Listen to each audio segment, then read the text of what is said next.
وہ سوچتے تھے ہوا ہو جائے گا پانی میں، اور ایک وقت میں مغرب کانپ رہا تھا اس لیے کہ روس خلا میں پہلے پہنچ گیا تھا، ابھی امریکہ تو بہت پیچھے تھا۔ بہرحال جنگ ان کی ہے ان فنڈامنٹلسٹ جو اسلام کو دین سمجھتے ہیں، مذہب بھی ہے، عقائد بھی ہیں، عبادات بھی ہیں، رسومات بھی ہیں، یہ جو تین ایسنشل کانسٹیٹوئنٹس ہیں مذہب کے، کلاسیکل مذہب وہ بھی ہے، لیکن یہ پولیٹیکل سسٹم بھی، اکنامک سسٹم بھی ہے، سوشل سسٹم بھی ہے، تینوں ہیں، 3 × 3 بن کر 6 بن۔ دوسرا طبقہ انہوں نے کہا یہ ہے جن کو ڈاکٹر صاحب نے کہا روایت پسند، یہ کون لوگ ہیں؟ وہ بھی ٹریڈیشنلسٹ کہتے ہیں اس لینڈ کارپوریشن، یہ وہ ہیں جو قال اللہ قال رسول میں مگن ہے، مدرسوں میں ہے، مسجدوں، یہ ہمارے لیے کوئی براہ راست چیلنج نہیں ہے، لیکن اگر خدا نہ خواستہ وہ ٹریڈیشنلسٹ جو ہے وہ فنڈامنٹل سے مل جائے تو بہت خطرناک ہے، اس لیے کہ ان کے پاس ذریعہ ہے پبلک کے سامنے آنے کا، مساجد ہے، ہفتے وار جلسہ منعقد ہوتا ہے۔ تو تیسرے نمبر پر ہیں ماڈرنسٹ، اور میں ڈاکٹر صاحب کو بھی انہی میں شمار جو اسلام کی ایسی تعبیر کرنا چاہتے ہیں جو مغرب کے لیے پیلیٹیبل۔ آپ نے کہہ دیا شراب حرام نہیں ہے فی نفس، شراب تو حرام ہے، رجس من عمل الشیطان فاجتنبوہ، چھوڑو اس کو، فہل انتم منتہون، چھوڑتے ہو کہ نہیں؟ تمہیں پہلے بھی دے دیے گئے تھے سگنلز کہ شراب اور جوئے میں کچھ خوبیاں بھی ہیں اور کچھ گناہ بھی ہیں، گناہ کا پہلو بھاری ہے، پھر کہہ دیا گیا تھا شراب کے نشے میں نماز کے قریب نہ ہو، لیکن سورہ مائدہ کی آخری آیات میں جو اکثر پڑھی، یہ جو ہیں ماڈرنسٹ، کسی صاحب نے کہہ دیا اسلام میں پردہ ہے، یہ تو تہذیبی بات تھی صرف، یہ ہے کہ جو مغرب میں فٹ کرنا چاہتے ہیں مشرق کی ان اقدار، ان کے بارے میں رینڈ کارپوریشن میں ہے کہ ان کے پاس پبلک سے کانٹیکٹ کا کوئی ذریعہ نہیں ہے، انہیں میڈیا پر، خاص طور پر الیکٹرانک میڈیا میں نمایاں کیا جائے۔ اب جو کچھ ARY کر رہی ہے اور جو کچھ کے کیو ٹی وی کر رہا ہے یا جیو ٹی وی کر رہا ہے، یہ کس کے زیر اثر ہے؟ دیا ہی پہلے دیا ہے، جو موجود ہے وہ سب سے پہلے۔ چوتھا انہوں نے کہا ہے کہ سیکولرسٹ ہیں، وہ تو ہے ہی ہمارے، اب یہ 2 × 2 کی تقسیم انہوں نے کی، ماڈرنسٹ پلس سیکولرسٹ، ان کی سرپرستی کرو، انہیں سپورٹ دو، اور فنڈامنٹلسٹ اور ٹریڈیشنلسٹ ان دونوں کو دباؤ۔ یہ ہے آج آسمان امریکہ کی وحی۔ اب یہ تو میں نے آپ کے سامنے عرض کر دیا کہ یہ جدید روشن خیالی کی جڑ کہاں سے، انلائٹنمنٹ سے جو شروع ہوا، اس کا ایک جز جو انر کور قرار دیا ہے اس علامہ اقبال نے، اگرچہ اس کا ظاہر کچھ اور ہے، نظر کو خیرہ کرتی ہے چمک تہذیب حاضر کے یہ صناعی مگر جھوٹے نگوں کی ریزہ کاری، اور خیرہ نہ کر سکا مجھے جلوہ دانش فرنگ، سرما ہے میری آنکھ کا خاک حجاز و حول قدس۔ پسر اقبال سے معذرت کے ساتھ عرض کر رہا ہوں، میں نے اس میں تبدیلی کی ہے اس لیے کہ مدینہ و حجاز تو ایک ہی شے کا نام ہے، علم محمدی کے دروازہ ہے حضرت علی، وہ نجف کہا نا انہوں نے، وہ حضرت علی کے حوالے سے، میں کہہ رہا ہوں ان میں واو عطف نہیں آ سکتا، وہ تو ایک وحدت ہے۔ ہاں دوسری سورس جو ہے old testament and new testament, حول قدس الذی بارکنا حولہ، جہاں سینکڑوں انبیاء دفن ہیں، جہاں ابراہیم دفن ہیں، جہاں یعقوب اور اسحاق دفن ہیں، جہاں ان کے خیال میں سولی چڑھائی گئی تھی حضرت عیسیٰ کو، وغیرہ وغیرہ۔ تو میں نے اس میں ترمیم کی ہے، اور مجھے امید ہے میں کوئی علامہ اقبال کے کلام کا یا پیغام کا ماہر ہونے کا دعویٰ نہیں کرتا، البتہ ان کے آخری زمانے کی ایک نظم،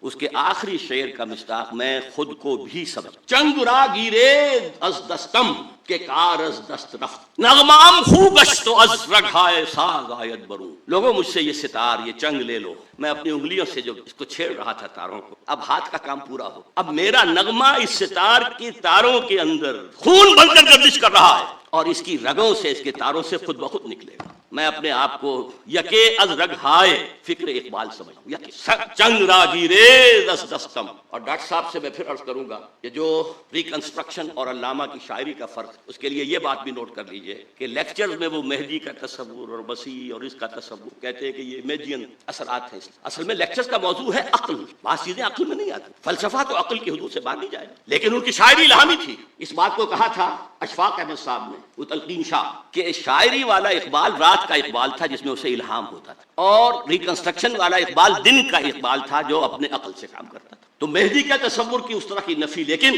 یہ شعر جس کا آخری شعر میں نے آپ کو جس نظم کا سنایا، اس کا پہلا شعر کیا ہے؟ خضر وقت از خلوت دشت حجاز آید برون، کارواں زی وادی دور و دراز آید برون۔ خضر وقت مہدی دشت حجاز سے باہر آئے، اس میں سنی اور شیعہ دونوں تصور آ گئے۔ شیعوں کے نزدیک حضرت مہدی 12ویں امام تھے جو روپوش وہ ظاہر ہوں گے، اور سنیوں کے نزدیک حضرت ام سلمہ کی حدیث ہے کہ خلیفہ کے انتقال کے بعد خانہ جنگی ہو جائے گی، اور ایک شخص کی طرف لوگ دیکھ رہے ہوں گے رہنمائی کے لیے، اور وہ اسے گریز کرتا ہوا مدینے سے بھاگ کر مکے میں چھپ جائے گا، لوگ وہاں سے تلاش کریں گے، نکالیں تو نکالیں گے۔ خضر وقت از خلوت دشت حجاز آید برون، کارواں زی وادی دور و دراز، یہ وادی سندھ جس کا ایک حصہ افغانستان ہے، مشرقی افغانستان، دوسرا حصہ یہ پاکستان ہے، یہاں سے نکلے گا جو حضور کی حدیث کے مطابق یخرج ناس من المشرق یوطئون للمہدی، یعنی سلطان، مشرقی ملک سے ایک فوجیں آئیں گی جو مہدی کی حکومت کو قائم کریں. اللہ کرے کہ وہ پاکستان ہو. اقبال کے خواب میں وہ پاکستان ہی تھا اور افغانستان بھی ساتھ. بہرحال آج جو قرات ہوئی اس میں بھی جو نقشہ کھینچا گیا ہے کہ یہود و نصارہ کو اپنا ولی نہ بنا. ہماری بدقسمتی ہے کہ اس دور کے بہت بڑے مفکر، مورخ، درویش صفت انسان ڈاکٹر حمید اللہ مرحوم نے اس آیت میں ولی کا ترجمہ کیا ہے حاکم نہ بن. حیران عربی کے بہت بڑے ماہر، لیکن میرے نزدیک یہ آیت قرآنی وَمَن نُعَمِّرْهُ نُنَكِّسُ فِي الْخَلْقِ، جس کی عمر زیادہ کر دیتے اس کی عقل اوندی کر دیتے، تخلیقی صلاحیتیں کم کر دیتے، وہ اولیاء کا ترجمہ حاکم کہہ رہا ہے. اچھا حاکم کوئی کسی کو خود بناتا ہے؟ انگریز آئے تھے تو ہم نے بنایا تھا؟ وہ تو آئے تھے اپنے زور زور سے آئے تھے. یہ ولی کا ترجمہ ہے، جمع ہے اولیاء. انہیں ساتھی نہ بناؤ، ہمدرد نہ بناؤ، سہارا نہ بناؤ، پشت پناہ نہ بناؤ، دوست نہ بناؤ، رازدان نہ بناؤ. یہ اس کا تو واقعتاً اس وقت ہم یہود و نصارہ کے اندر جو آیت میں الفاظ آئے تھے یسارعون فی الخیر فیہم، کچھ لوگ ہیں گھسنا چاہتے ہیں ان کے اندر، ان کی تہذیب میں، ان کے تمدن میں، ان کے نظام میں گھسنا چاہتے ہیں. اور کہتے کیا ہیں؟ جیسے کہ کہا تھا 11 ستمبر 2001 کو صدر مشرف نے، جو میں نے اپنے کانوں سے سنا پھر 16 ستمبر 2001، اگر ہم اس وقت ساتھ دیں گے امریکہ ہماری ایٹمی صلاحیت کی بھی حفاظت، کشمیر کا مسئلہ حل کرا دے، نہیں تو یہ سارے معاملہ ابھی ختم ہو جائے. ان یصیبنا دائرہ، کہ ہم پر کوئی مصیبت نہ آ جائے. ڈر گئے. وہ ڈر کیوں رہے؟ اللہ پر یقین نہیں، اللہ کی مدد کا احساس نہیں. آئے گی نہیں اللہ کی مدد. تم اللہ سے جنگ کر رہے ہو، مدد کیسے آئے گی؟ لہٰذا ان میں گھس رہے. لیکن اس کے مقابلے میں جو ایک جماعت کا نقشہ پیش کیا گیا ہے، من یرتد منکم عن دینہ فسوف یأتی اللہ بقوم یحبهم ویحبونہ، اور وہ اس کی راہ میں جہاد کریں گے، اللہ ان سے محبت کرے گا، وہ اللہ سے محبت کریں گے، اور وہ کافروں پر سخت ہوں گے، اہل ایمان پر نرم. اللہ کی راہ میں جہاد. اللہ تعالی ہمیں وہ جماعت بننے کی توفیق عطا فرمائے. ان دونوں آیتوں کا تعلق جو ہے اگلی آیات سے وہ یہ ہے. مولانا فاروقی صاحب نے حضرت عائشہ کا شعر کا جو ایک مصرع مجھے یاد رہ سکا ہے، وہ لیسا لشمسنا لمحن غروب، سارے دنیا میں یہ بھی ہے سورج ہے وہ غروب ہو جاتا ہے، ہمارا سورج کبھی غروب نہیں، وہ ہے محمد الرسول اللہ صلی اللہ علیہ وسلم. اقبال کی زبان میں سنا چکا ہوں، ہر کو جا بینی جہان رنگ و بو، جہاں کے از خاکش بروئے دارزو یاد نور مصطفیٰ اورا بہاس، یا ہنود اندر تلاش مصطفیٰ. پھر جو آیت انہوں نے پڑھی ودو لو تکفرون، وہ یہ چاہتے تم بھی کافر ہو جاؤ جیسے وہ خود کافر. دم کٹی بلی چاہتی ہے سب کی دمیں کٹ جائیں. اس کو نہ سمجھ کر اور صرف وقتی سے فائدہ، میں نے کہہ دیا تھا 16 ستمبر 2001 کو، روبرو کہا تھا کہ آپ جو کچھ کر رہے ہیں وہ غداری ہے عدل و انصاف کے مسلمہ اصولوں سے، کہ ابھی کوئی جرم ثابت نہیں. طالبان کا تو کوئی ہے ہی نہیں جرم، اگر آپ کہتے ہیں اسامہ بن لادن کا، وہ بھی ثابت نہیں، اور سزا دینے پر تل گئے. کون سے اصول ہیں یہ عدالت؟ ڈاکٹر صاحب تو چیف جسٹس بھی رہے ہیں. نمبر 2 یہ غیرت اور حمیت سے بغاوت ہے. ایک حکومت آپ نے قائم کروائی، مدد کی، سپورٹ کیا، پروموٹ کیا، اس کا سفیر آج تک بھی بیٹھا ہوا ہے آپ کے، آپ نے انہیں ریکگنائز کیا، اور ایک دھمکی پر پتاشے کی طرح بیٹھ گئے 180 کا ٹرن لے لیا. تو کوئی غیرت اور حمیت بھی کسی شے کا نام ہے؟ کہ حمیت نام تھا جس کا گئی تیمور کے گھر سے، وہ تیمور کے گھر سے کیا سادات کے گھر سے گئی. مشرف صاحب تو صدی کے سید ہونے کے مدعی ہیں. اور نمبر 3 یہ بغاوت ہوگی اسلام سے، کہ ایک مسلمان حکومت کے خلاف، مسلمان ملک کے خلاف غیر مسلموں کا ساتھ. البتہ جو آپ بتا رہے ہیں حکمتیں وہ حقیقی ہیں، میں مانتا ہوں، لیکن وقتی ہیں. جلد یا بدیر آپ کی باری آ کر رہے گی. بعد میں خود کہا مشرف کہ ہماری باری بھی آ سکتی، لیکن آپ جا رہے ہیں اسی کے دامن میں. لا ملجا منکا ولا ماوا الا الیک. یہ تو دعا ہے رات کے وقت سونے کی مصنون دعا. اے اللہ تیرے کسی اقدام کے خلاف کہیں پناہ لینے کی جگہ ہے ہی نہیں سوائے تیرے دامن کے. جیسے ماں بچے کو مارتی ہے اور بچہ ماں سے چمٹا جاتا، کہاں جائے؟ یاد یہ امریکہ سے چمٹے جا رہے ہیں. انجینئر سلیم اللہ خان صاحب نے جو بات کہی، روشن خیالی کا نفاذ، یہ ہے اصل بات جو اس وقت اس حکومت کے تحت پوری ریاستی مشینری کو استعمال کر کے، اپنے خیالات مطلقہ کو استعمال کر کے، جو ان کے خیال میں روشن خیالی ہے، جو روشن خیالی کا آتاترک ماڈل ہے، برقعے زبردستی اتروا دیے، انگریزی لباس پہننا لازم کر دیا گیا، اذان بھی دو تو ترکی میں دو، نماز پڑھو تو ترکی میں پڑھو. یہ سارا معاملہ یہ شخص بھی کرے گا اگر اسے مہلت مل گئی، بلکہ اس سے دستخط آگے جائے گا. حافظ عاقب سعید صاحب کی گفتگو میں سے میں نے صرف ایک چیز نوٹ کی تھی، اس کا میں پہلے تذکرہ کر چکا ہوں، کہ تمہاری تہذیب اپنے خنجر سے آپ ہی خود کرے گی. یہ واقعہ ہے جو پیش آ چکا. تہذیب مر چکی ہے، خلاف فطرت، اصول تخلیق کے خلاف دنیا جا رہی. جسے قرآن نے کہا تقطعون السبیل، تم راہ مار رہے ہو. یہ راہ مارنا جو ہے رہزنی بھی ہے، اور یہ انسانیت کی پیدائش کی راہ نہیں ماری جا رہی. 2 عورتوں کی شادی، 2 مردوں کی شادی، فطرت کے راہ کو مسدود کیا جا رہا ہے. محترم اور مکرم ڈاکٹر جاوید اقبال صاحب کی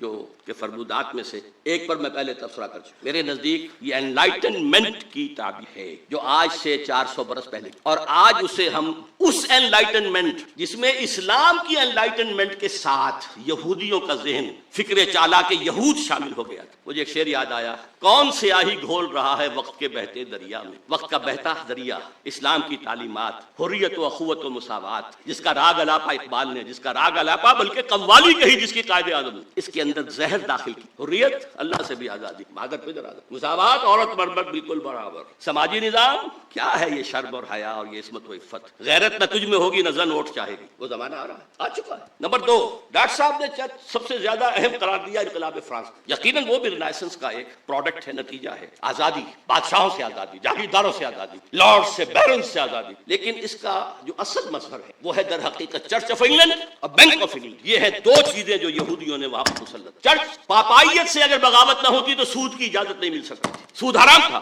یورپ کے نظام کے تحت حرام تھا، پروٹیسٹنٹس کے ذریعے سے انہوں نے اس کی اجازت حاصل اور پھر اپنے سودی ہتھ کنڈوں کے اندر پورے یورپ کو جگڑ لیا، فرنگ کی رگے جا پنجائے یہود، بینک آف انگلینڈ۔ تیسری بات جو جمال الدین افغانی کے بارے میں کہی کہ خلیفہ پر شورا کی رائے یا اکثریت کی رائے مؤثر ہونی چاہیے، بائنڈنگ ہونی چاہیے۔ میں نے اپنا جو تصور پیش کیا ہے جدید خلافت کا، اس میں یہی بات کہی۔ درخواست کروں گا کہ ڈاکٹر صاحب میری وہ چھوٹی سی کتاب پڑھ لیں۔ انسٹیٹیوشن بہت بعد میں ڈیولپ، خلفائے راشدہ میں لیجسلیچر اجتہاد اور جو ایگزیکٹو اور جوڈیشری سب کے ہیڈ خلیفہ تھے، جیسے حضور تھے، تینوں چیزیں جمع تھی۔ لیکن آج انسٹیٹیوشنز ڈیولپ، یہ تین پلرز کو علیحدہ کرنا ہو۔ آج ہمیں وہ شخص نہیں مل سکتا جو تقوی اور تدین میں، خدا ترسی میں اور للہیت میں صحابہ کرام کے صف میں کھڑا ہو سکے، لہذا وہ اعتماد نہیں کیا جا سکتا۔ فیڈریشن کی جو تجویز انہوں نے پیش کی تھی، میرے علم میں حال ہی میں آیا ہے کہ ان کی تجویز تھی کہ یہ علاقہ ہندوستان کا جو آج پاکستان کی شکل میں ہے اور افغانستان اور روسی ترکستان مسلمان ریاستیں ہیں، کیونکہ 1897 میں جمال الدین افغانی کا انتقال ہو چکا تھا، بولشوک ریولوشن آیا 20 برس بعد 1917 میں، اس وقت تک یہ ترک ریاستیں مسلمان ریاست، ان کو جوڑ کر، اس لیے کہ ان تینوں کے اندر فقہ حنفی ہے جو غالب، ایک ہی فکر۔ ایران کو اس نے شامل نہیں کیا، حالانکہ بائی برتھ ہی وادن ایرانی، وہاں ذرا مختلف ہیں عقائد بھی اور فقہ۔ ان تینوں کو جوڑ کر ایک بلاک بنایا جائے، یہ خواب تھا جو اس نے دیکھا۔ ایک دوسرا خواب اقبال نے دیکھا تھا 1930 کے خطبے میں، کہ یہ ڈیسٹنی ہے کہ ہندوستان کے شمال مغرب میں ایک آزاد مسلمان ریاست قائم، اور اگر ایسا ہو گیا تو ہمیں موقع مل جائے گا کہ اسلام کے چہرے پر عرب امپیریلزم کے دور میں جو دبے اور داغ آ گئے تھے انہیں ہٹائے اور صحیح اسلام کا نمونہ پیش۔ سسیت کے بارے میں جو کچھ کہا ہے ڈاکٹر صاحب نے، ان پر کفر کا فتویٰ ان کی تعلیمی پالیسی کی وجہ سے نہیں لگا، حقائق کو درست کانٹیکسٹ میں سمجھنا چاہیے۔ جیسے کہ ڈاکٹر شاہد صاحب نے کہا، وہ اپنی قومی سوچ کے دائرے سے نکل کر مذہبی اور اعتقادی دائرے میں داخل ہو گئے۔ انہوں نے کہا فرشتہ کوئی چیز نہیں ہے، صرف فورسز آف دی نیچر جو ہے وہ فرشتے ہیں، بس کوئی ان کا باڈیلی ایگزسٹنس نہیں ہے، شخصی کوئی ان کا وجود نہیں ہے۔ جن بھی عام انسان ہوتے ہیں کوئی نہیں آگ سے پیدا کیے گئے، بس صرف جیسے ہم کہتے ہیں کہ وہ غصے میں آگ بگولا ہو گیا، تو جو ان پڑھ قسم کے لوگ ہوتے ہیں وہ غصے میں آگ بگولا ہو جاتے ہیں، اس لیے وہ لوگ ہیں کہ جنہوں جن کہا گیا، وہ آگ تو نہیں ہوتے، نہ آگ سے بنے، انسانی ہوتے۔ موجودات کا انہوں نے انکار کیا، وہ جو قانون مادی تھا اس کو اتنا غالب سمجھا کہ قدرت خداوندی بھی اس کی پابند ہو چکی ہے۔ یہ قوانین اللہ نے بنائے، کیا وہ انہیں توڑ نہیں سکتا کبھی؟ نہیں، یہ قوانین بالا تر ہے۔ اس اعتبار سے ان پر کفر کے وہ علم کلام کے میدان میں آ گئے، ورنہ صرف تعلیم کی بات کرتے تو اختلاف تھا علماء کا۔ علماء نے اصل میں وہ نان کوآپریشن شروع کر دی تھی بہت پہلے، جس کا خواب گاندھی کو بہت بعد میں آیا۔ ہم تمہارا علم پڑھیں گے، نہ سائنس پڑھیں گے، نہ فلسفہ پڑھیں گے، نہ تمہارے کالجوں اور یونیورسٹیوں میں جائیں گے، ہم تو قال اللہ و قال رسول کے جزیرے بنا کر بیٹھ جائیں گے کونوں کھل۔ It was a non-cooperation with the Britishers۔ بہرحال اس میں پازیٹیو اور نیگیٹو دونوں باتیں کہی جا سکتی ہیں، اور میں ڈاکٹر صاحب کی خدمت میں اپنا چھوٹا سا مضمون پیش کروں گا، اسلام کی نشت ثانیہ کرنے کا اصل کام۔ درخواست ہے اور آپ لوگوں کے سامنے اعلیٰ رؤوس الارشاد وعدہ لینا چاہتا ہوں کہ ضرور پڑھیں گے۔ علامہ اقبال کے بعد میں مولانا مودود نے جو کہا وہ میں سمجھتا ہوں زیادتی ہے۔ مودودی صاحب نے جو باتیں کہیں کہ وہ ملامت یا فرقے سے، یہ صوفیوں کا ایک مسلک ہے۔ بعض صوفی جو للہیت میں اتنے گزر جاتے تھے، غلو کہ لوگ کہیں ہمارے عقیدت مند نہ ہو جائیں، عقیدت مند ہو جائیں گے تو ہمارے ہاتھ چومیں گے، ہمارے پاؤں چومیں گے، شخصیت پرستی آ جائے گی، اور یہی بت پرستی کی بنیاد ہوتی ہے۔ تو وہ خلاف شرع کام علل اعلان کرتے تھے تاکہ لوگ ہم سے متنفر ہو جائیں، ہمارے پاس نہ، لیٹ اس الون، ہمیں رہنے دیں۔ اس میں کوئی توہین کا پہلو بالکل نہیں۔ علامہ اقبال کے خطبہ الہ آباد میں جو قومیت کی بحث ہے اس کو تو عام کیا ہی مودودی نے، مسئلہ قومیت نامی کتاب لکھ کر۔ علامہ کا خطبہ تو آج بھی لوگ پڑھیں تو سمجھ نہیں سکتے، وہ فلسفیانہ بحث ہے، لیکن اس کو عام کیا ہے۔ مسئلہ قومیت کے نام سے کتاب جو ایک زمانے میں مسلم لیگیوں کے آنکھ کا تارا تھی اور ہزاروں لاکھوں اس کے جو ہے تقسیم کی۔ البتہ بعد میں ان کا اختلاف تھا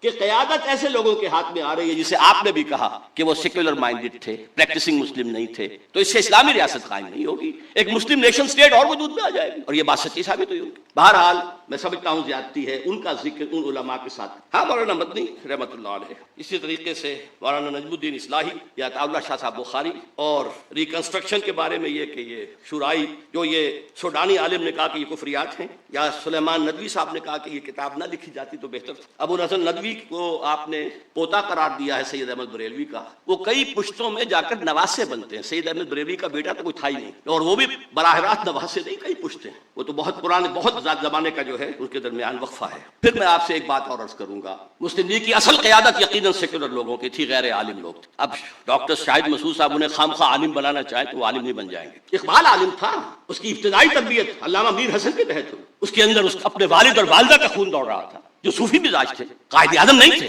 وہ ایک عام قسم کے کھوجے گھرانے میں، کاروباری گھرانے میں پیدا ہوئے، ان کی تعلیم میں تربیت میں کوئی دین کا دخل نہیں، وہ اور تھے، یہ اور تھے۔ اب میں بدقسمتی سمجھتا ہوں کہ قیام پاکستان میں اصل بات کی جاتی ہے قائد اعظم کی، اصل بات اقبال کی کرنی چاہیے، جس کا مرید بن گیا تھا محمد علی جناح۔ لندن کی تیسری گول میز کانفرنس کے موقع پر جو ملاقاتیں ہوئی ہیں، اسے میں آج کل کہہ رہا ہوں، یہ مولانا روم اور شمس تبریز کی ملاقاتوں کے برابر تھیں۔ وہ واپس آئے ہیں تو اس کے بعد انہوں نے قوالی گائی ہے اسلام کی۔ یہ سب وہ انجیکشن تھا جو اقبال نے دیا تھا، جو سن 30 کے خطبے میں مسلم لیگ میں دے چکے تھے۔ بہرحال روشن خیالی کی سمن میں اب آج کی روشن خیالی جو ہے، آپ نے چونکہ ان میں مولانا شبلی کا نام بھی لیا ہے، وہ یقیناً موجودہ حساب سے بھی روشن خیال تھے۔ انہوں نے آپ کے والد مرحوم کو بھی ایک خاص پہلو سے غلط راستے پر ڈالا، گمراہ کیا، اگرچہ علامہ اقبال وہاں تک نہیں پہنچے۔ اس پر ایک پورا مقالہ لکھا جا چکا ہے اور میں اس کا بڑا احسان سمجھتا ہوں۔ بہرحال آج کیا ہو رہا ہے، علامہ شبلی کی پوتی اب نماز کرائے گی امریکہ کے اندر۔ یہ جو روشن خیالی کے بیج تھے وہ برگو بار آج لا رہے ہیں نا، ان کی پوتی ہے۔ اب پہلے تو وہ کوئی ڈاکٹر امینا ودود تھی،